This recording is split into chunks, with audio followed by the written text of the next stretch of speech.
Unakaa ni kama umoja. Kazi kwaje majamaa? Kuona mwili. Kazi kwaje? Kila kitu iko bie bro. Kuna mtu analalamika huko? Analalamika nini? Kazi tunaendelea vizuri? Ndio bro. Nani anakupea unga kwa familia? Hakuna kazi poa kama hii.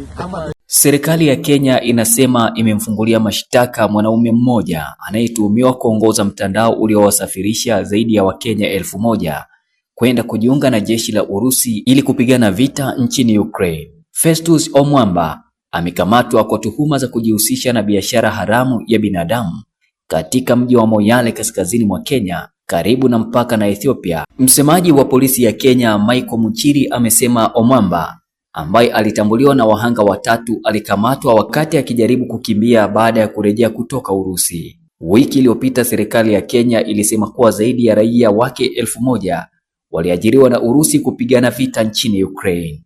Omwamba alikuwa hajulikani wapi aliko baada ya familia kuanza kupaza sauti kuhusiana na kupotea na vifo vya jamaa zao katika vita vya Ukraine. Baada ya takwimu zilizotolewa na serikali za watu 1000 kusadikiwa kuwa vitani nchini Ukraine upande wa Urusi, lakini pia serikali ilitaja watu 39 wapo hospitali, 28 hawajulikani walipo na 89 bado wako uwanja wa vita. Hadi sasa mtu mmoja tayari amethibitishwa kufa. Kukamatwa kwa Omwamba ni hatua kubwa katika juhudi za serikali kukomesha kuajiri wa Kenya kupigana vita nchini Ukraine.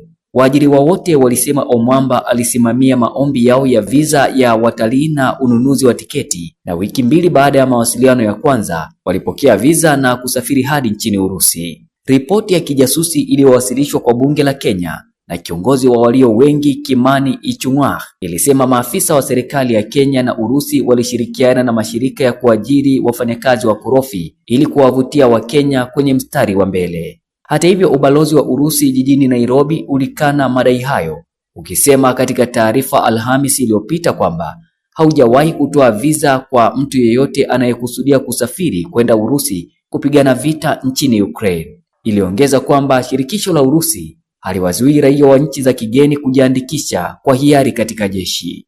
Waziri wa mambo ya nje wa Kenya Musalia Mudavadi mnamo Februari 9 aliambia AP kwamba atasafiri kwenda Urusi kwa kile alichokiita mbinu ya kidiplomasia ya kudhibiti vyombo vyovyote vinavyotiliwa shaka vinavyomtumia mtu yeyote katika tukio hili baya. Mudavadi aliongeza kuwa juhudi za kuhakikisha kuachiliwa huru kwa Wakenya walio katika magereza ya Ukraine na kuwarejesha nyumbani walio Urusi zinaendelea. Hii ni Open Online Media. Mimi ni Rabiameni Show.